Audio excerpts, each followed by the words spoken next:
The first rays of sunlight crept through the gap between the drapes, forming a golden streak on the parquet of my bedroom. 7 in the morning. I opened my eyes and just lay there for a few minutes, getting used to the idea that there was no need to rush today, no need to check student papers, make breakfast for Randall, or answer Tobias's annoying phone calls. Every morning belonged to me now, and that fact still seemed strange. My name is Castilla Harlow, and in 3 days I will be 66 years old. For the past 2 years, I've lived alone in a large house on Willow Creek Drive, the most prestigious street in North Irving. The house that Randall and I bought 27 years ago when his printing business was starting to make a serious profit. Looking back now, I realize it was the peak of our family happiness.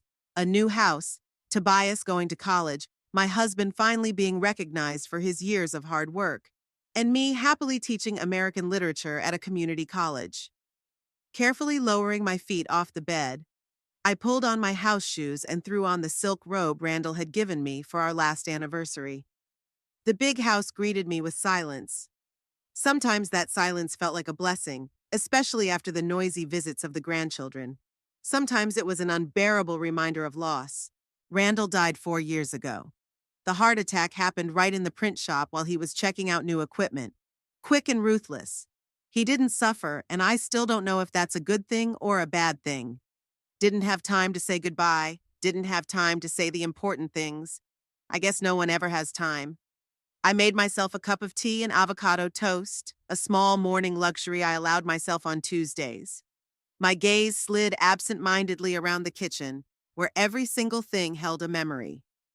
A porcelain tureen brought back from a trip to Provence, a set of kitchen towels with quotes from classic literature, given by colleagues at retirement. Magnets on the fridge from former students who had traveled across the country. The phone rang at 8:15 sharp, right on Merritt's schedule. Castilla, good morning. Her sister-in-law's voice sounded cheerful and businesslike. I hope you haven't forgotten that you're picking up the kids from school today. I have an important presentation for a new client I can't cancel. I suppressed a sigh. Of course I remembered. I always remembered the obligations I had. My grandma duty schedule was written out a month in advance on the calendar hanging next to the refrigerator. Yes, Merritt, I remember. I'll pick up Evelyn and Parker at 3:30. That's great! And we may have to stay a little longer. Can you feed them dinner? I left money for pizza last time. Use it. There wasn't even a hint of a question in her voice, just an affirmation. As if my time had no value, as if I couldn't have plans of my own. Actually, I had a meeting scheduled with Dorothy at 6, I said carefully, referring to my longtime friend and colleague. A short pause followed, then a light chuckle. Castilla, you do realize this is an important client, right? My promotion depends on this presentation. I'm sure Dorothy will understand if you reschedule your meeting. I could feel my facial muscles tensing, forming a polite smile that Merritt couldn't even see. Years of teaching had taught me to keep my emotions under control. Of course I'll call her, I replied, taking a sip of my cooled tea. After the conversation, I looked at my reflection in the living room mirror. My gray hair was in a neat bun, and there were fine lines around my eyes that Randall called laugh marks. I looked decent for my age, but something in my eyes had changed over the years. Some kind of weariness? A humbling? When did that happen? When had I gone from Castile Harlow, a 30-something literature teacher, a woman with her own ambitions and opinions, to a convenient grandmother willing to accommodate other people's schedules? I opened the hall closet and pulled out a photo album. Our wedding to Randall, me in a modest cream dress, him in a rented suit, but looking as proud as if it were from a top tailor. Travel shots, us in front of the Eiffel Tower, at the Coliseum, on the beaches of Florida, Tobias's birth, the tiny bundle in my hands and the stunned happiness on our faces, his graduation from high school, his enrollment in college, his wedding to Merritt, the birth of grandchildren, Evelyn, now 11, and Parker, who is 8. Our family seemed perfect in those glossy pictures, well-to-do, smiling people. No one could have guessed what was behind them. After Randall's death, things changed imperceptibly, gradually. Tobias took over the print shop, though he'd never taken much interest in his father's business. He preferred to hire a manager and concentrated on his career in finance. The print shop continued to generate a steady income, some of which came to me as the founder's widow. At first, their concern seemed touching. Tobias and Merritt stopped by every weekend, bringing groceries and asking how I was doing. Then gradually these visits began to be accompanied by requests. Mom, can you pick up the kids from school? We have an important meeting. Castilla, you wouldn't mind babysitting Parker, would you? He has a slight cold and we need to go to this fundraiser. Mom, remember when you said you wanted to help with the down payment on the house? Now's a great time. I never said no. Randall always said family was the most important thing, and I believed that.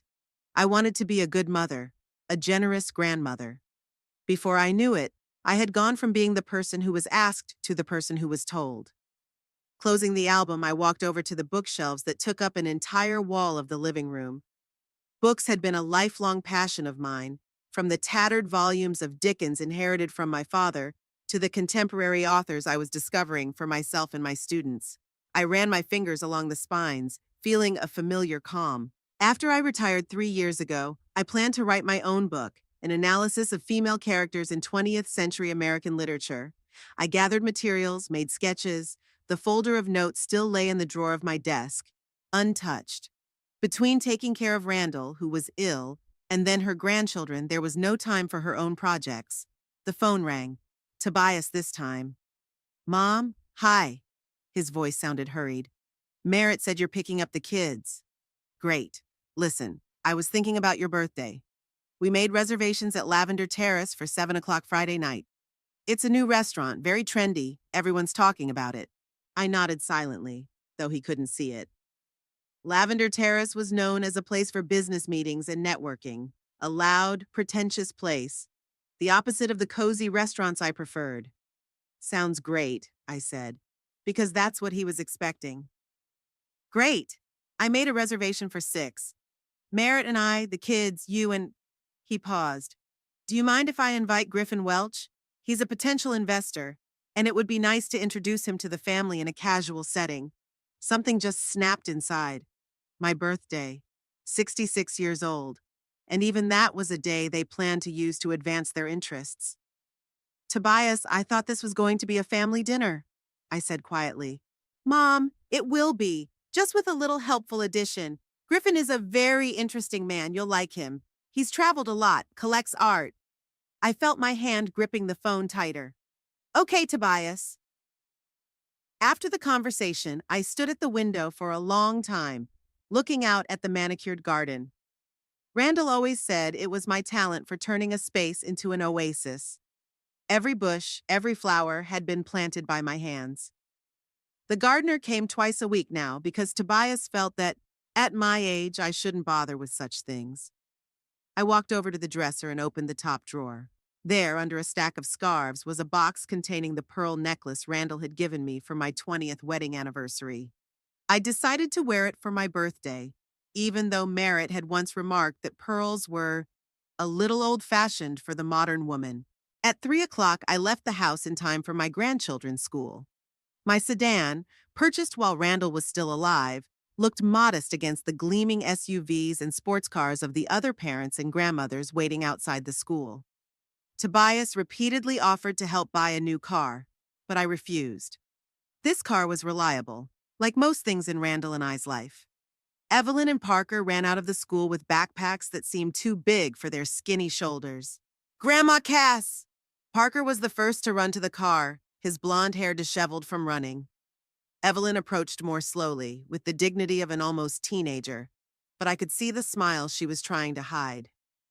Hi, little ones. I hugged them, smelling the familiar scent of baby shampoo and school stationery.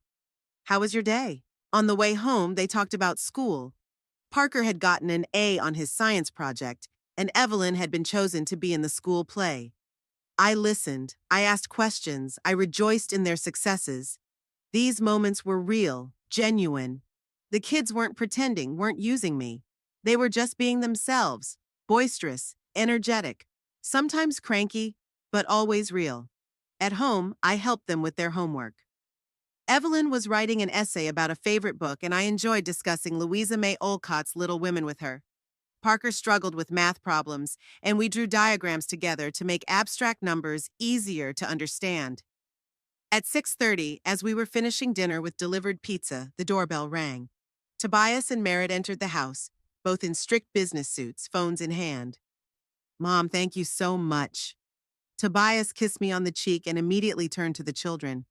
Come on, we have more to do today. Merritt glanced around the kitchen, noticing the leftover pizza. Fast food again? She sighed. Castilla, we were talking about eating healthy. I remained silent as I helped Parker pick up the scattered toys. Merritt, meanwhile, was checking Evelyn's homework, frowning her eyebrows. This analysis is too simple for your age, she said. You have to dig deeper if you want to get into a good school. Evelyn lowered her eyes and I felt a wave of irritation rising inside. The essay was perfect for an 11-year-old, sincere and full of love for literature. Merritt, she did a great job, I said softly. Evelyn had captured the essence of the book, the importance of family bonds and female independence. Merritt raised an eyebrow but said nothing as she continued packing up the children's things. As they left, Parker gave me a big hug. Grandma, can we bake those chocolate chip cookies next time? He whispered. I smiled and nodded, ignoring Merritt's disgruntled look. After they left, I returned to the quiet house. I called Dorothy, apologizing for canceling our meeting.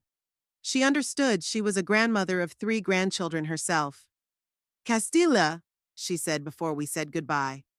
Don't forget to think of yourself sometimes. You give away too much. I pondered her words as I sat in the living room chair with an unread book on my lap. When was the last time I'd done something solely for myself? Traveling to New Mexico 2 years ago to visit the Georgia O'Keeffe exhibit. No, even then I cut the trip short because it was Tobias and Merritt's anniversary and they wanted me to babysit. The next day I went to the mall to buy a dress for an upcoming birthday party. At the store, the clerk, a woman about my age, helped me pick out an elegant navy blue dress with long sleeves. It would look great with pearls, she remarked. And I smiled, thinking about my necklace. As I passed the bookstore, I couldn't resist going inside. The smell of new books, the quiet music, the muffled voices of the customers all created an atmosphere where I felt at home. I bought a new novel by an author I had long wanted to read and a collection of Mary Oliver's poems. In the evening, over a cup of tea, I opened the collection to a random page and read, Tell me, what do you plan to do with your one wild and precious life? The line echoed in me with unexpected pain. What had I been doing with my life for the past few years? Waiting, adjusting, becoming more and more invisible.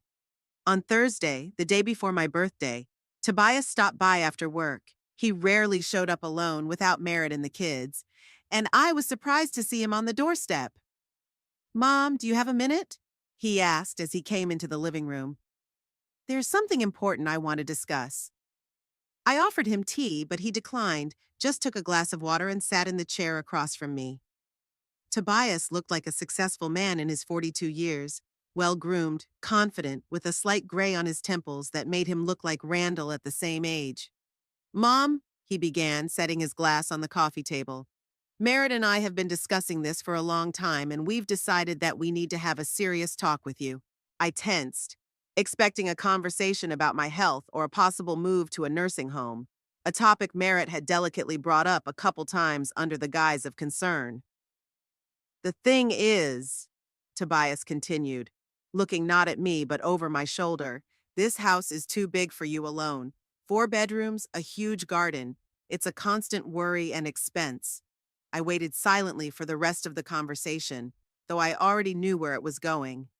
Merritt and I thought it would be rational if you gave the house to us. Evelyn and Parker are growing up and need more space. The school here is great, and we'll help you find something compact and comfortable, maybe in that new assisted living complex. He spoke quickly, businesslike, as if he were offering a mutually beneficial deal, not taking my house a house full of memories of every year with Randall, every family holiday, every quiet evening with a book by the fireplace. Tobias, I said slowly, this is my home, your father and I. He wrinkled his nose slightly, as if I hadn't realized something obvious. Mom, it's just a building. The memories will stay with you. Think about it logically. Why do you need so many rooms? You spend most of your time in the living room and bedroom anyway. And it's expensive to run a house. I can manage the expenses, I argued. The income from the print shop and my pension. And that money could be used for something more important, he interrupted. like the Evelyn and Parker Educational Foundation. College is getting more expensive every year. I felt something cold and heavy settle in my chest. He talked about my house, my money, as if it already belonged to him, like I was a temporary inconvenience on the way to inheritance. Let's discuss this later, I said, rising from my chair. Tomorrow is my birthday, and I'd rather not think about such things right now. Tobias looked displeased but nodded. Of course, Mom. Just think about it, okay? It's a sensible decision for all of us. After he left, I sat still for a long time, staring at the picture of Randall on the mantelpiece.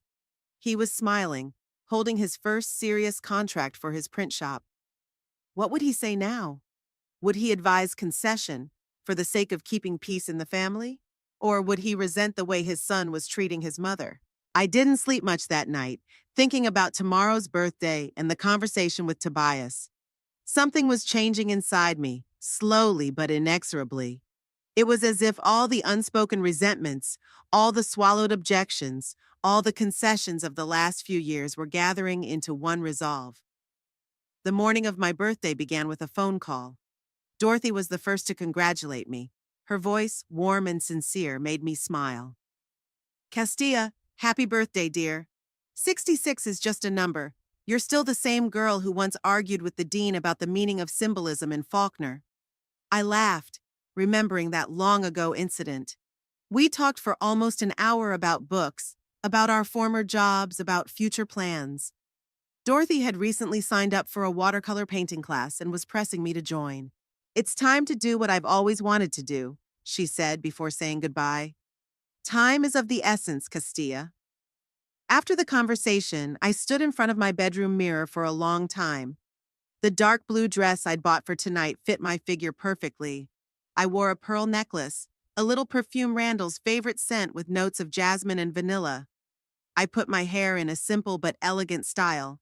In the reflection, I saw a woman who had lived a long life with joys and losses, with love and disappointments, a woman who still felt strong and willing. The day passed quietly.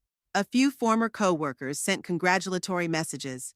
A neighbor, Mrs. Lawrence, dropped by with a homemade lemon cake, small but with 6 candles, one for each 10 and one more for good luck. We drank tea together, and that simple moment of sincerity warmed my soul. Tobias called at noon, reminding me of the evening meal. His voice sounded concerned. He was worried about whether I'd have time to get ready, whether I'd be able to find a restaurant, even though I'd lived in Irving all my adult life and knew the city as well as he did. Better take a cab, Mom, he advised. Parking might be a problem there. I agreed, though I preferred to drive myself. It was easier than arguing. By 6:30, I was all set. I hailed a cab, as Tobias had suggested, even though Lavender Terrace was only 15 minutes away. I sat in the back seat and watched the familiar streets of Irving, the city that had become my home 40 years ago, when Randall and I had moved here with dreams of a better life. The restaurant was in a new business district, a glass building with a pretension to architectural sophistication. Inside, everything shone with modern minimalism: white walls, chrome details, live plants in geometric cache pose. I was immediately uncomfortable with the coldness of this interior, but I tried to keep a positive attitude. After all, today was my day. Tobias, Merritt, and the children were already waiting at the table. Next to them sat a middle-aged man in an impeccable suit, apparently Griffin Welch, the potential investor. Mom! Tobias came up to me, his smile a little strained. Happy birthday! He hugged me, and in that hug I felt aloof, as if he were performing an obligatory ritual. Merritt stood up too and pecked my cheek, leaving a light trace of expensive lipstick. Castilla, you look beautiful, she said with the professional smile of a public relations professional. Is that a new dress? I nodded, noting to myself that she hadn't said a word about my birthday. Evelyn and Parker were unusually subdued, as if instructed in advance on the rules of behavior. Only Parker's eyes flashed with genuine childlike curiosity when he noticed the small gift box in my hand. I'd prepared small souvenirs for the children, though usually the birthday presents were given to the birthday boy, not given to him. Grandma Cass, he whispered as I sat down next to him. Happy birthday. I smiled and discreetly squeezed his small palm under the table. Castilla, Tobias caught my eye. I'd like you to meet Griffin Welch. Griffin, this is my mother, Castilla Harlow. The man rose gallantly and shook my hand. Mrs. Harlow, it's a pleasure to meet you. Tobias has told me a lot about you. His handshake was firm, his gaze appraising, typical of a businessman used to reading people quickly. Only good things, I hope, I replied with a slight smile. Of course. Griffin sat back down, adjusting the cuffs of his shirt perfectly. He mentioned that you taught literature. I had to admit it was my favorite subject in college. I doubted his sincerity. His tone had a habit of saying what he wanted people to hear. But I played along, mentioning several authors who are usually included in college programs. While we exchanged pleasantries, the waiter brought out menus, massive folders with leather covers and minimalist designs. The prices were astronomical, and I couldn't help but think about how many good books could be bought for the cost of a single steak here. I ordered champagne, Tobias announced as a second waiter came over with a bucket of ice and a bottle. Dom Perignon, special occasion. The champagne was poured into glasses. Even the children were given a small glass of the non-alcoholic drink so they could participate in the toast. To Mom, Tobias raised his glass. Happy birthday. I wish her health and... He hesitated for a moment, and I could almost feel him searching for the right words. What should I wish a 66-year-old widow? Happiness? Love? New accomplishments? It all seemed out of place in his picture of the world, where I was an old woman leaving the stage. Serene days, he finally finished. Serene days. As if I'd already lived my life, and all I had left was to fade away in a rocking chair. Thank you. I took a sip of champagne, feeling the bubbles tingle my tongue. Though I hope my days are not only serene, but fulfilling.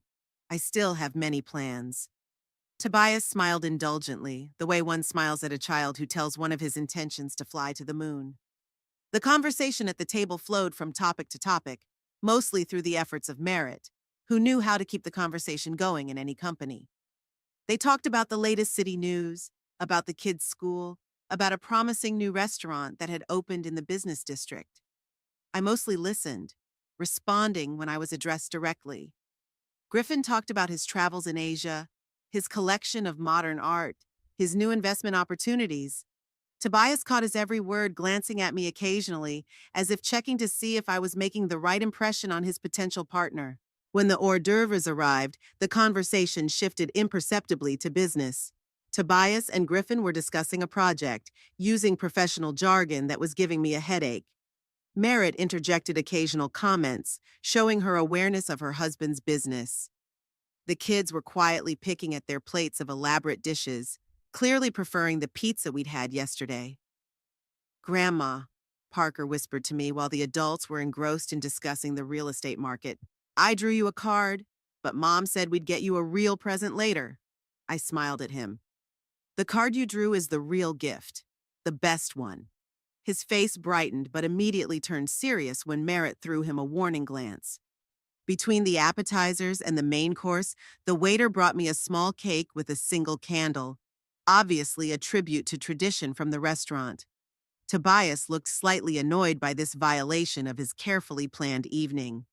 We ordered dessert at the end, he said to the waiter, who apologized and hurried away, leaving the cake on the table.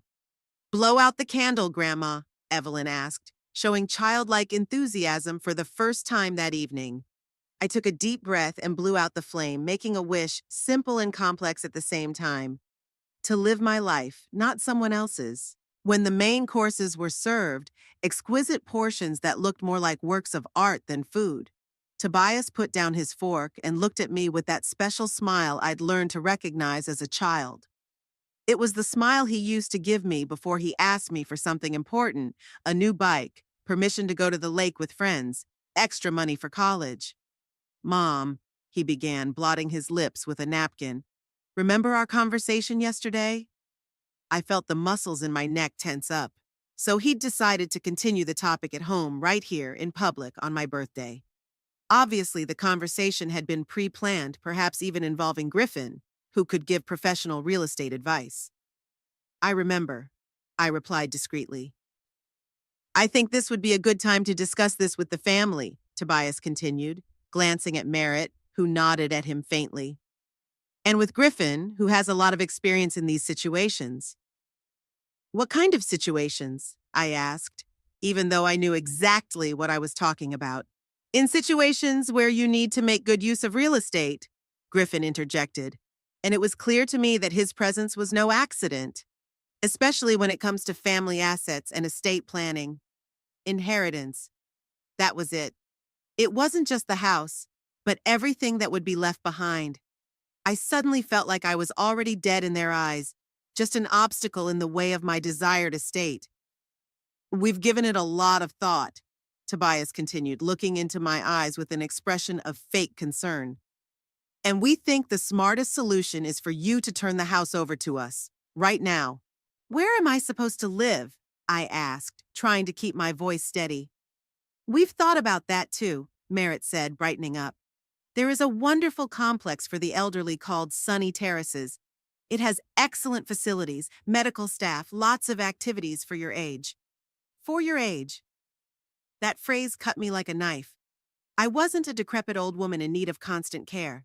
I was a full-figured woman, capable of making my own decisions about my life. I don't need a nursing home, I said quietly but firmly. This isn't a nursing home, Mom. Tobias frowned. It's a modern assisted living facility. A lot of successful people your age choose that option. And if I don't want to? Then you might consider a small apartment, Griffin interjected, as if he had a right to participate in the discussion of my life. I've got some great options in new apartment complexes. Compact, modern, close to shopping centers. I looked at him in bewilderment.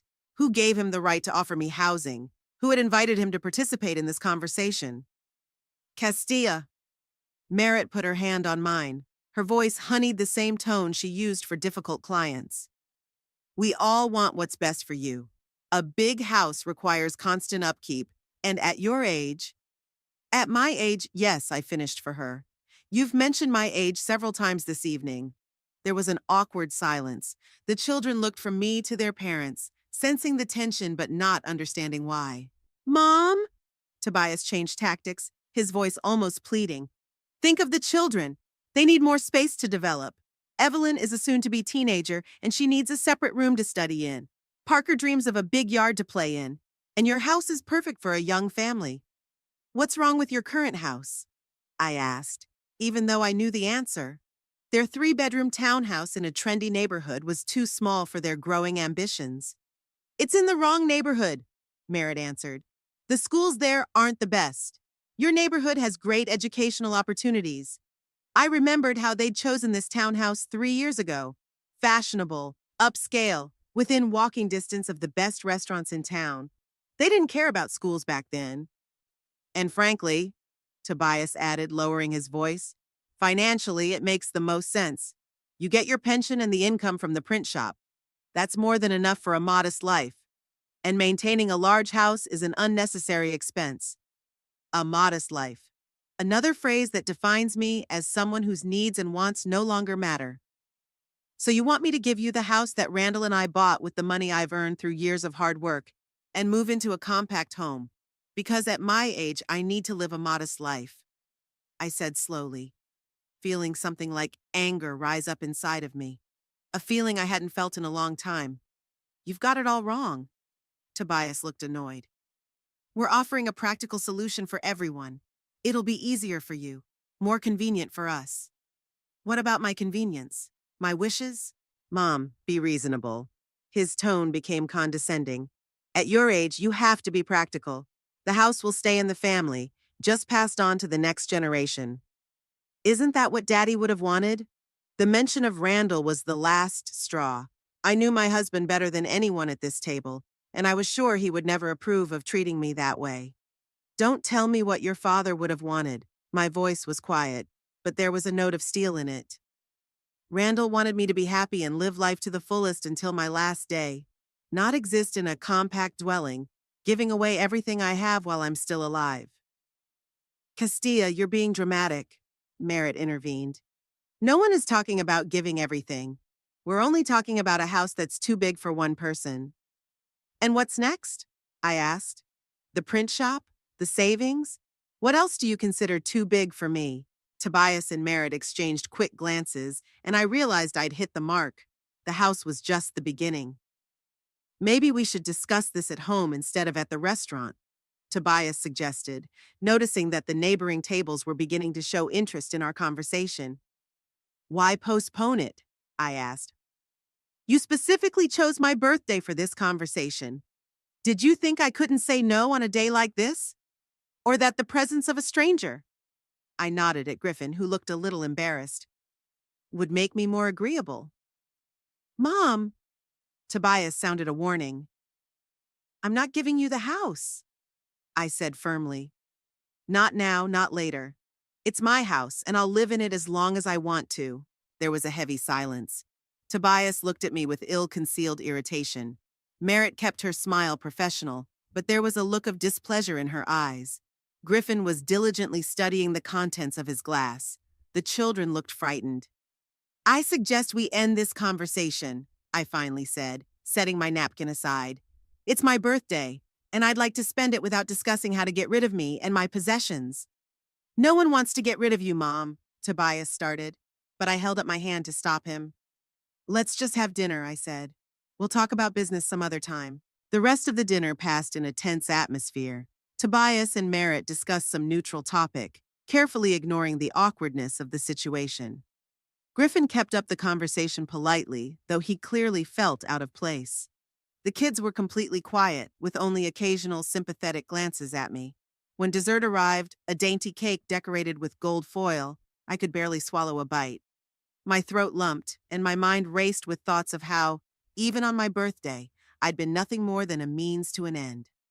The evening finally came to an end. Tobias paid, defiantly declining my offer to split the bill. We went outside, where the cool evening air offered some relief from the stuffy atmosphere of the restaurant. I'll call a cab, I said, pulling out my phone. No need, we'll give you a ride, Tobias objected. It's on the way. I'd rather take a cab, I said firmly. I want to be alone for a while. He looked offended, but didn't insist. Merritt said goodbye to me coolly. The kids hugged me Parker tightly, Evelyn with the awkwardness of a teenager who didn't know which side he was on. I'll see you this weekend, Tobias said one last time. And Mom? I'm sorry if we ruined your evening. We meant well. I nodded, not trusting my voice. Griffin shook my hand in farewell, his face a strange mixture of sympathy and professional interest. He was probably already calculating how the family conflict would affect a potential deal. The cab arrived a few minutes later. Sitting in the back seat, I stared at the city lights floating by and felt the resolve building inside. Did they want my house? Did they only see me as an older woman whose wants and needs didn't matter? Were they planning my future without me? Well, I would show them that Castilla Harlow was still capable of making her own decisions, and to do so without words or drama. Silently, but firmly. As the cab pulled up to my house, a big, beautiful house full of memories, I already knew exactly what I was going to do tomorrow. And that decision would change not only my life, but also the lives of those who thought they could control it as they saw fit. Saturday morning greeted me with an unusual clarity of thought. I awoke before the alarm clock rang, feeling surprisingly rested despite my restless sleep. Lying in bed, I watched the sunlight gradually fill the room and mentally made a plan of action. No doubts or hesitations, just a clear sequence of steps to take. The first thing I did was open my laptop and typed Best Realtors Irving into the search engine. After looking at several websites, I opted for Premium Estate Agency. They specialized in luxury real estate and had impressive reviews.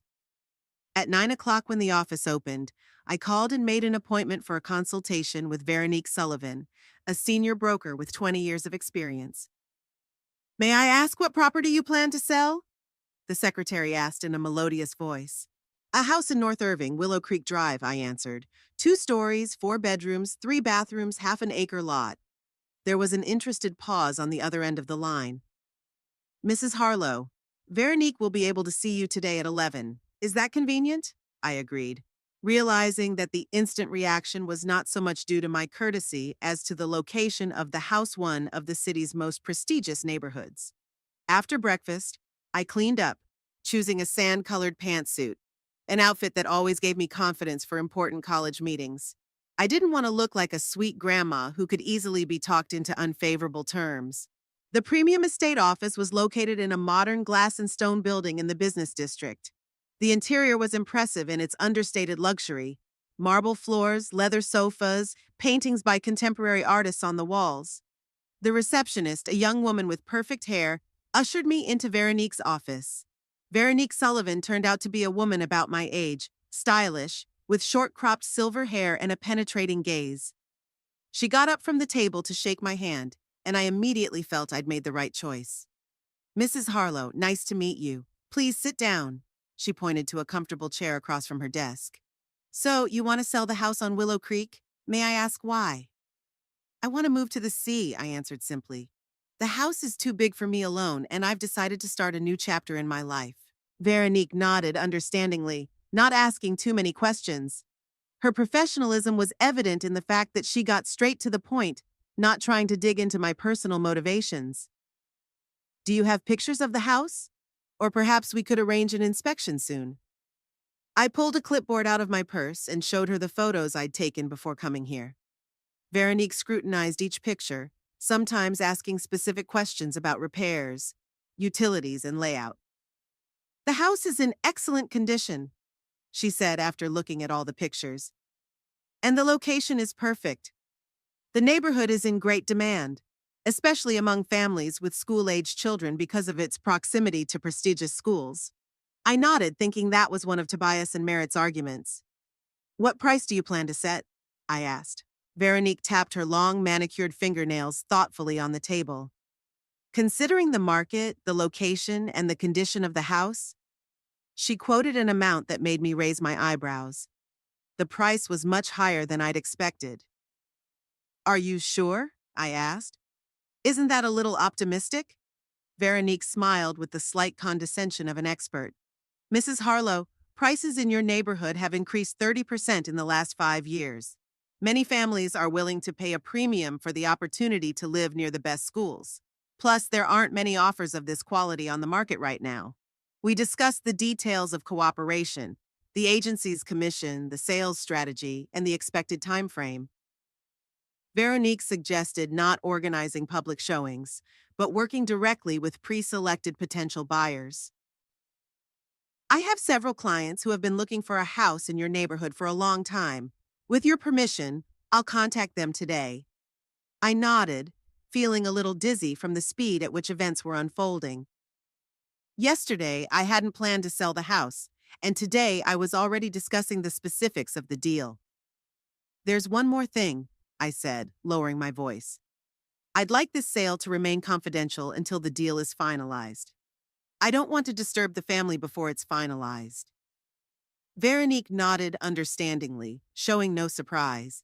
She'd probably seen enough family situations over the years not to ask too many questions.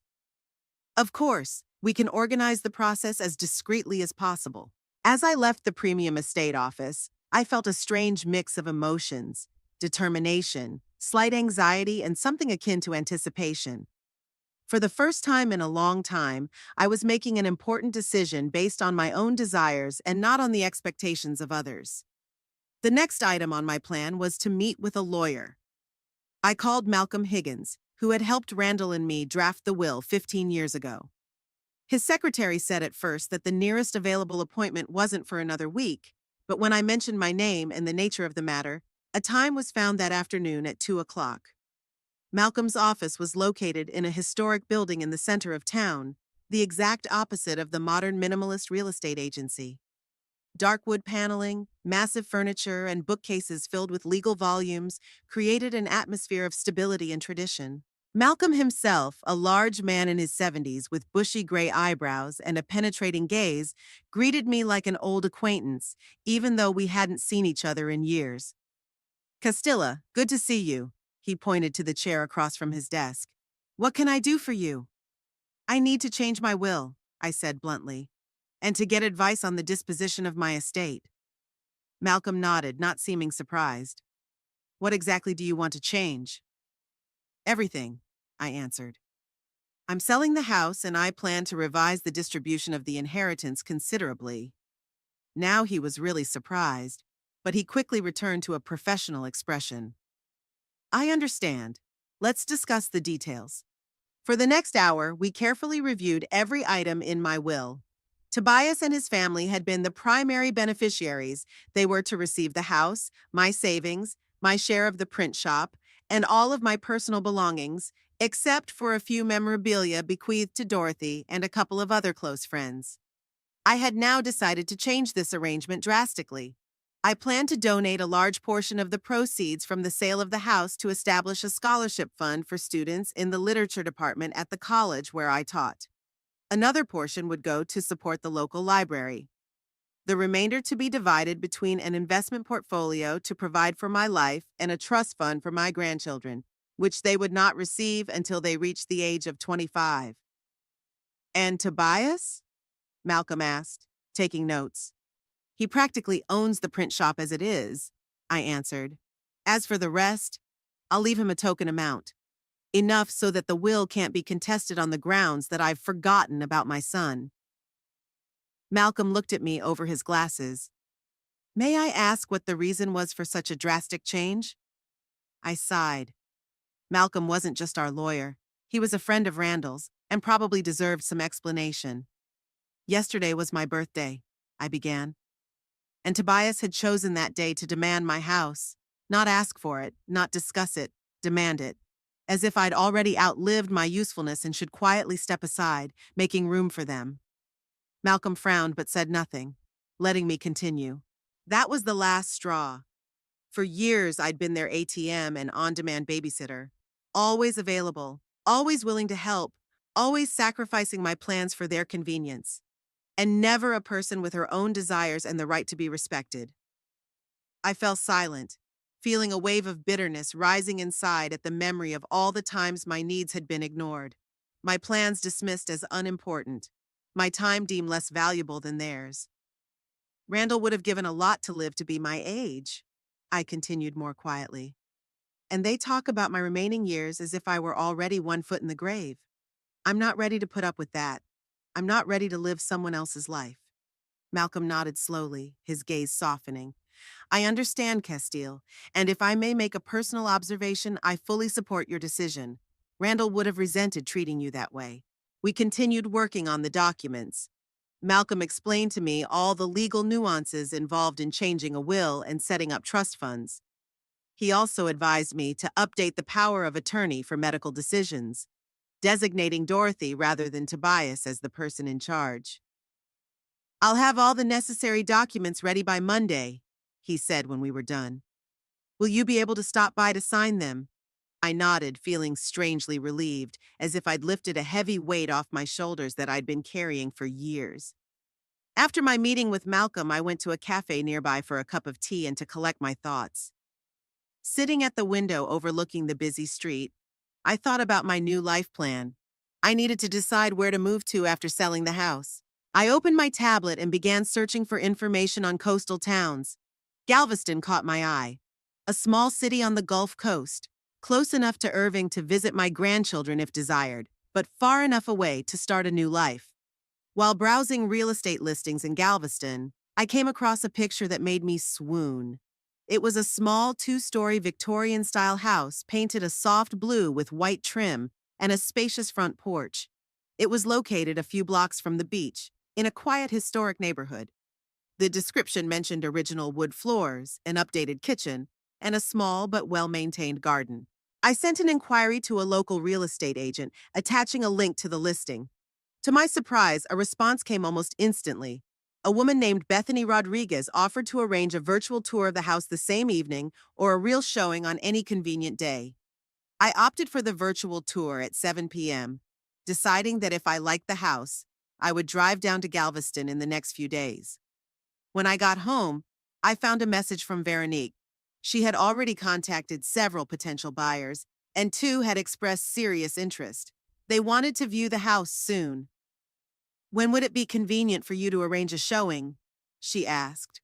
I wondered. Tobias and Merritt usually stop by my house on Sundays to drop the kids off for the day or pick them up after a weekend spent at Grandma's. But this weekend they had a trip to the country club planned. Merritt had mentioned it in one of our conversations. Tomorrow from 10 to 6, I replied. That gave enough time for a few showings, and I was sure my son and daughter-in-law wouldn't show up unexpectedly. Veronique confirmed that she would organize 2 screenings, the first at 11, the second at 2 in the afternoon. That evening at 7 sharp, I connected to a video call for a virtual tour of the Galveston home. Bethany, an energetic middle-aged woman with a pleasant smile, showed me room by room, answering all my questions in detail. The house was smaller than my current one, but perfect for one person. 2 bedrooms, 2 bathrooms, a spacious living room with a fireplace, a bright kitchen with a large window overlooking the garden. But the main treasure was the terrace on the second floor, which overlooked the bay. On a clear day, you can see the ships coming into the harbor, Bethany said, showing the view from the terrace. And the sunsets are magical. I could feel the confidence growing inside me that this was exactly what I was looking for. A place to start a new chapter of my life, away from reproach and demands, away from the feeling that I was just a tool for someone else's convenience. The neighborhood is very quiet, Bethany continued. Mostly older couples and creative people live here. There's a lovely coffee shop 2 blocks away where a book club meets in the evenings. A book club. I remember dreaming of returning to regular reading and discussion of literature after retirement. Another dream deferred due to endless requests and demands from family. I love this house, I said as the virtual tour came to an end. I'd like to come and see it in person in the next few days. Bethany brightened up. Of course. When would be convenient for you? We agreed on Wednesday, and I booked a room at a small hotel nearby, planning to spend a couple days in Galveston to get to know the city better. After the call, I sat in a chair by the fireplace, my favorite place to think. Memories of life in this house flashed through my mind, the happy years with Randall, growing up with Tobias, family holidays, quiet evenings with a book. But along with that came the realization that the last few years here had been filled not so much with joy as with the feeling that I was taking someone else's place. A place that others had already claimed. I thought about how my relationship with my son had changed since Randall's death. Tobias had always been closer to his father. They shared an interest in business, sports, practical things. I, on the other hand, was more contemplative, drawn to books, art, ideas. Randall was able to balance our worlds, finding common ground with both his practical son and his dreamy wife. Without him, the bond gradually thinned until it became a relationship based on obligation and profit. Perhaps I was guilty of this too. Giving in too easily, saying no too rarely, putting other people's needs before my own too often. Accustomed them to seeing me not as a person but as a function, a convenient grandmother, a financial resource, the keeper of a home they already considered their own. Now that was changing. No loud words or accusations, no dramatic scenes, just decisive action to regain control of my own life. Sunday was spent preparing for showings. I removed family photos from prominent places, arranged fresh flowers in the living room and kitchen, and wiped down every surface to a shine. The house had to look immaculate to impress potential buyers. First to arrive were the Parker couple, a successful surgeon and his wife, a landscape designer. They carefully inspected every room, asked questions about communications, were interested in the history of the neighborhood. They were especially impressed with the garden, which I have created and maintained over the years. You can feel the love here, Mrs. Parker said as she looked at the bed of perennial roses. Every plant is in its place. Everything is in harmony. I smiled, touched by her understanding. This garden was truly my brainchild, my place of strength and peace. The second visitors were Matthew and Daniel Forsyth, a young couple with 2 stepchildren.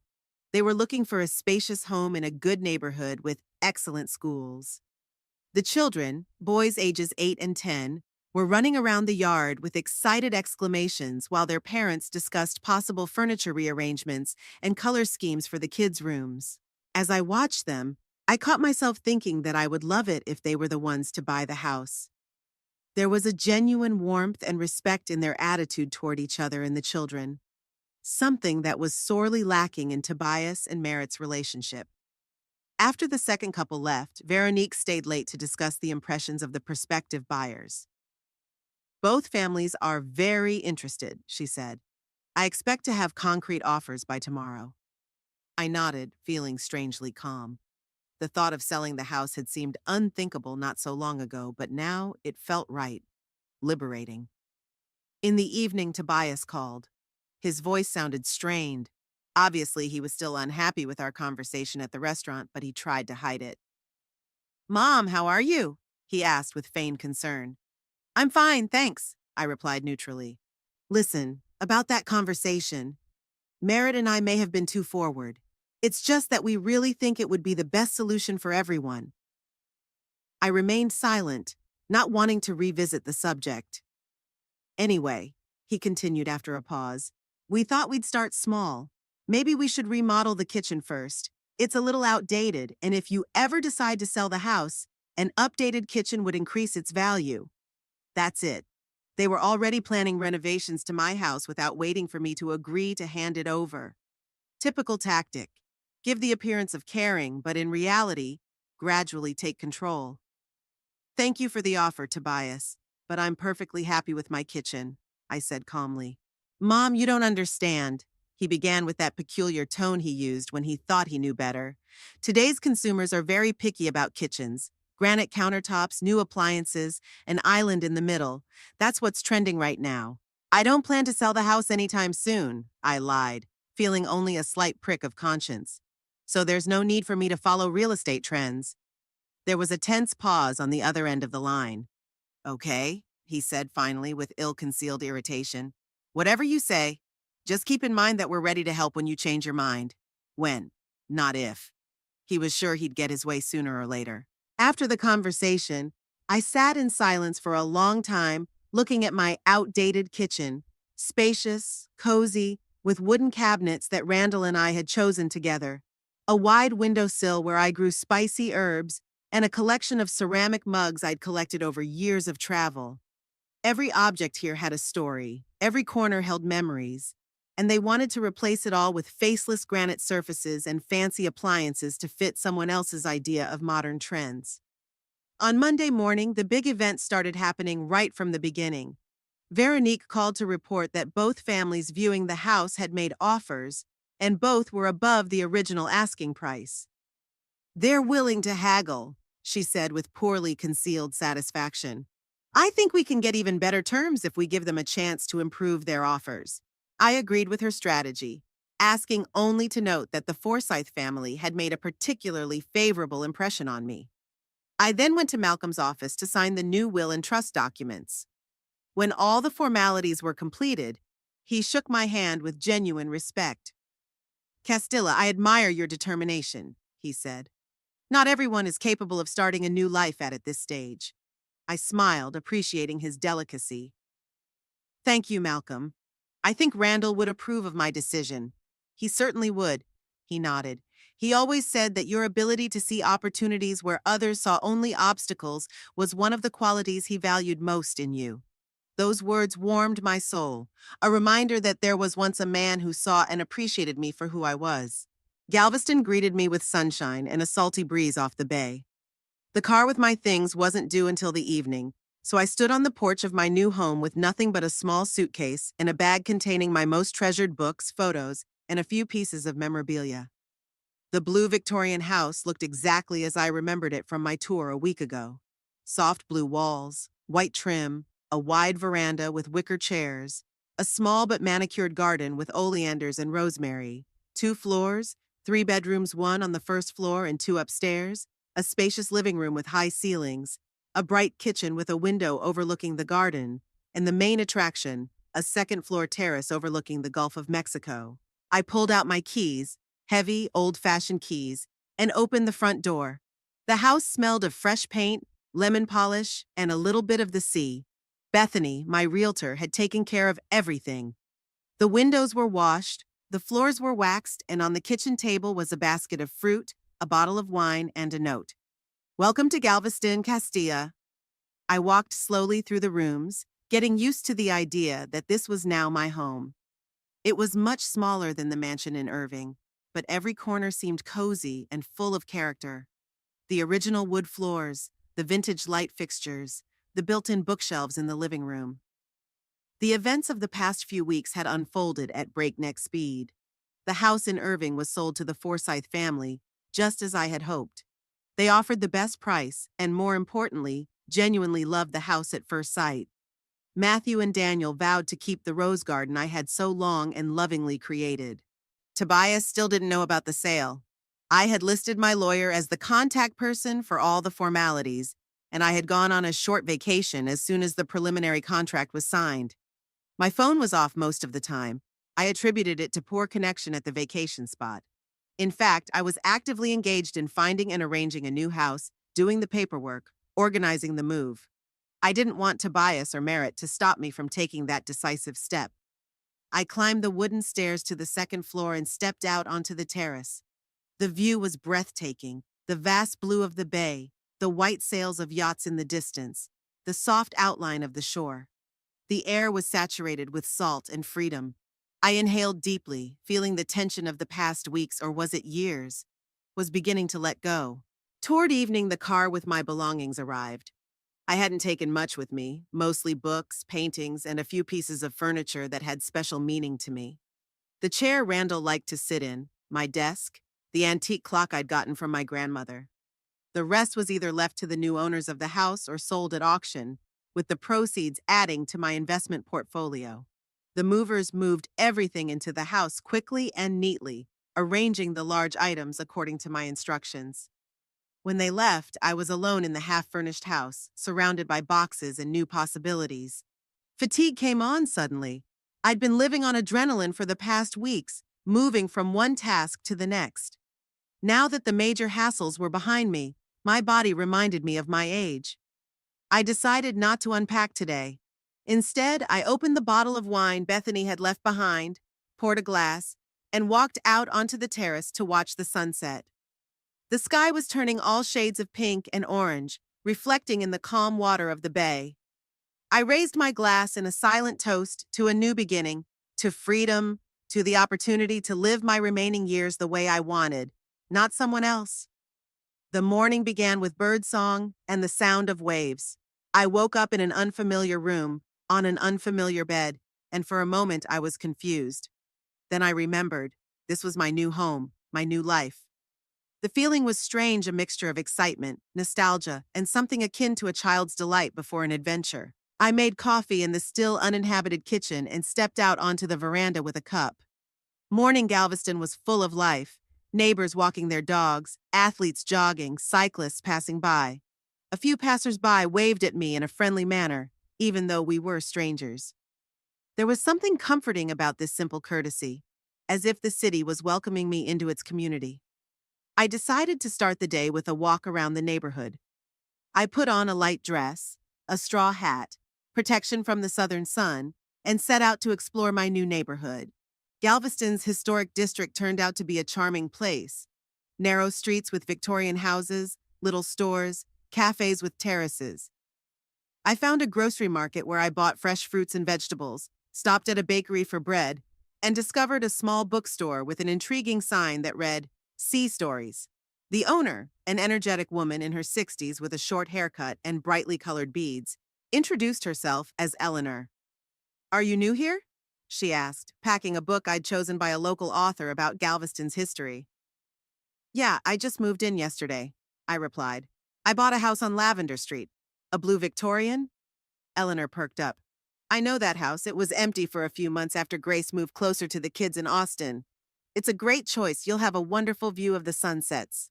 We got to talking. Turns out Eleanor had lived in Galveston all her life, knew the history of every house in the historic neighborhood, and could recommend everything from the best local restaurant to the most reliable plumber. "We have a book club here on Wednesdays right in the store," she said before I left. "We're reading Margaret Atwood right now. Come if you're interested." I thanked her for the invitation, feeling unexpectedly excited. A book club! How many times had I dreamed of joining one in Irving, but there were always more important things to do, helping Tobias with the kids, cooking dinner for their guests, shopping for Merritt. On my way home, I ran into a neighbor, a tall, gray-haired man who was trimming the hedges in front of his house across the street. "Welcome to our neighborhood," he greeted me, setting down his garden shears. "I'm Howard Price, your neighbor." "Castilla Harlow," I extended my hand. "Nice to meet you." "If you need help with anything, feel free to ask," he offered. The first time in a new place is never easy. We talked a little about the neighborhood, the weather, gardening. Howard turned out to be a former marine biology professor who had retired 5 years ago. He now wrote popular science books about the marine life of the Gulf of Mexico and gave field trips for school children. "My wife, Marianne, will be sure to stop by the other day," he said before we said goodbye. "She makes the best blueberry muffins in Galveston." I returned home with bags full of groceries and the feeling that I had taken the first steps toward making new connections. It was strange and a little unsettling. For so many years, I'd lived in an established social circle where all the roles had long been assigned. Now I had to start from scratch, to present myself to new people not as Tobias's mother or Evelyn and Parker's grandmother, but simply as Castile Harlow, a woman with her own interests, history, and personality. The next few days passed in the hassle of setting up house. I unpacked, put books on shelves, hung pictures, and purchased missing furniture and household items. The house gradually filled with life, becoming an extension of myself. I paid special attention to my study, a small room on the second floor with a window overlooking the bay. Here stood my old desk, bookshelves with my favorite volumes, a comfortable chair for reading.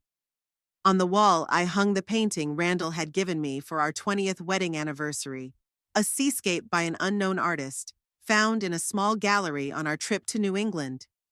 In this room, I planned to resume work on the book I had begun writing after retirement, a study of images of women in 20th century American literature. A folder of notes and drafts that had lain untouched for several years now took pride of place on the desk. On the 5th day of my new life, when the house was already more or less settled and I began to get used to the measured rhythm of the seaside town, the bell rang. Tobias.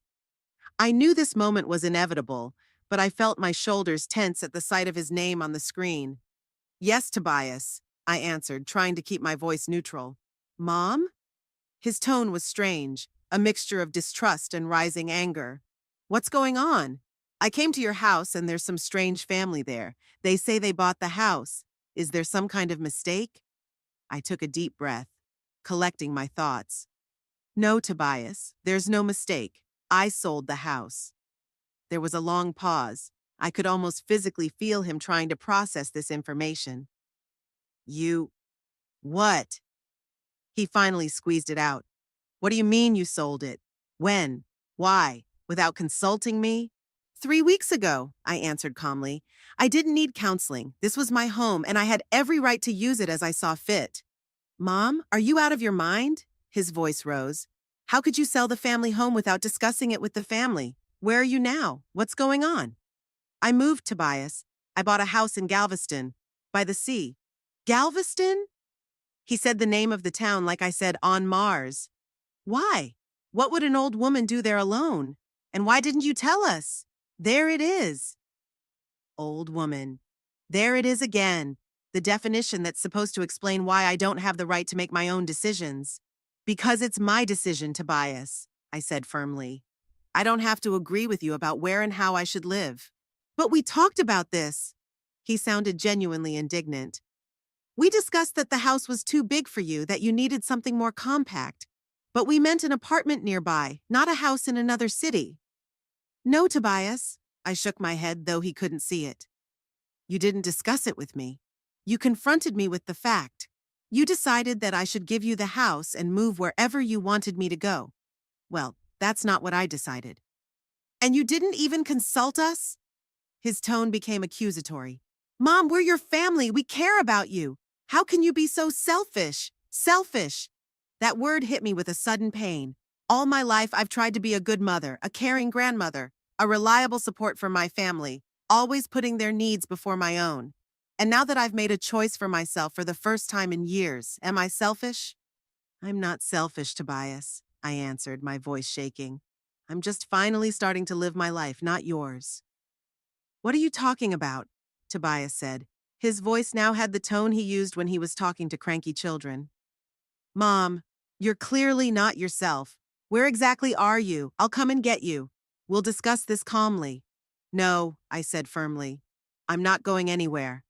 I'm home. In my new house, the one I picked out myself and bought with the money I got from the sale of the last one. Home? He snorted. What house in Galveston? You don't know anyone there. All your friends and family are here in Irving. Think of the kids. How are they going to see their grandmother? Here's a map of the grandkids. I've been waiting for him to play it. Galveston isn't on the other side of the world, Tobias, I replied. 4 hours away. You can take the kids on weekends. It's a beautiful beach. They'll love it. At your age, he began. Stop talking about my age, I interrupted. I'm 66, not 96. I'm sane, in good health, and perfectly capable of making decisions about my own life. There was a heavy pause. I could hear him breathing intermittently. Okay, he finally said, and his voice became cold, businesslike. All right. But what about the money? How much did you get for the house? I hope you didn't let the realtors cheat you? The money. Of course I did. Concern for my well-being was quickly replaced by concern for my finances. I got a good price, I replied evasively. And I made good use of the funds. What do you mean managed? There was a twinge of concern in his voice. Mom, tell me you didn't give the money to some crook. At your age, people fall prey to pyramid schemes and the like. Tobias, I sighed, feeling tired of this conversation. I was a literature teacher, not a financial analyst like you. But that doesn't mean I'm naive or stupid. I consulted with professionals and invested in safe assets. Some of the money went to buy a new house, some to charity, and the rest will provide me with a comfortable life. Charity? His voice broke into a shout. You gave our money to charity? Not our money, Tobias, I corrected him. Mine, the money from the sale of my house. The house that was supposed to be ours. He could no longer hide his anger. The house we planned for our children. How could you do this to us? I felt a wave of irritation rising inside me. Tobias, listen to me carefully. This was my house, mine and your father's. We bought it with the money we earned from our hard work. And it wasn't meant for you or your children. It was our home, a place where we lived and were happy. The fact that you thought you had some kind of claim to it while I was still alive is your problem, not mine. You just don't understand. His voice shook. We cared about you. We wanted you to be comfortable, to not be alone. And you ruined everything with your selfishness. No, Tobias, I said calmly. You didn't care about me. You cared about the house you wanted. You cared about the money you thought you already had. You didn't see me as a person with my own desires and rights, but as an obstacle to be bypassed in order to get what you wanted. That's not true, he exclaimed. We love you. You are our mother, our grandmother. Yes, I am your mother and grandmother, I agreed. But I'm also a woman who has a right to her own life, who doesn't want to be just a convenient grandmother, babysitting your kids on demand, or an ATM dispensing money for your needs. I'm a person, Tobias, with dreams, plans, desires, and I have the right to pursue them. There was silence on the other end of the line. Then I heard muffled voices. Apparently Merritt was beside him, saying something. Mom, his voice changed, more reserved. I understand that you're upset. Maybe we really were too insistent about the house. But let's not make any hasty decisions. Why don't we meet and talk things over? We could come to your place in Galveston this weekend. I almost smiled. Tobias had always been a good negotiator. Now he was trying to change tactics, seeing that anger and accusations weren't working. All right, I agreed. Come by on Saturday, I'll text you the address. Great, he sounded relieved. So it's a deal. And Mom, I'm glad you're okay. We were worried. After the conversation, I sat on the terrace for a long time, looking out over the bay. The sun was slipping toward sunset, coloring the water with golden tones. I'd expected to feel guilt, doubt, maybe even regret about my decision after talking to Tobias. But instead I felt strangely calm and confident that I'd done the right thing. All my life I had tried to be a good mother, supportive, understanding, helpful. But somewhere along the way, That support turned into self-sacrifice, and that help turned into an addiction. I allowed my son and daughter-in-law to see me not as a person, but as a function. And worst of all, I began to see myself that way. Now that was changing. I wasn't going to sever my relationship with my son or give up my role as grandmother, but I was no longer going to allow myself to be used or dictated how I lived my life. The ringing of the doorbell interrupted my musings. An elderly woman with a kind face and a basket in her hand stood on the threshold. "Good evening," she smiled. "I'm Mary Ann Price, Howard's wife from across the street. I came to welcome a new neighbor and brought some muffins." "Castilla Harlow." I held out my hand. "It's so nice to meet you. Howard mentioned you were coming in. Please come in." Mary Ann turned out to be a former music teacher with a passion for gardening and local history. We talked for almost 2 hours, discovering many common interests, from classical literature to jazz music. "Next Wednesday, we're having a book club at Eleanor's store," she said, getting ready to leave. "And Thursday is a watercolor class at the community center. You should definitely join if you're interested." I thanked her for the invitation, feeling a slight thrill. Book club, painting, things I'd dreamed of doing for years, but always found reasons to put off. The kids need help with their homework. Merritt asked me to watch Parker. He has a slight cold. Tobias has an important meeting. I need to make dinner for his coworkers. Now, I could decide how to spend my time. It was a heady feeling of freedom, but also a realization of missed opportunities. How many years had I wasted living someone else's plans and priorities? How many books hadn't I read? How many places hadn't I visited? How many ideas hadn't I realized because I had always put other people's needs before my own?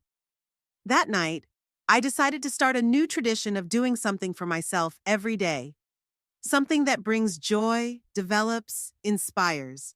The first such action was signing up for book club and watercolor classes.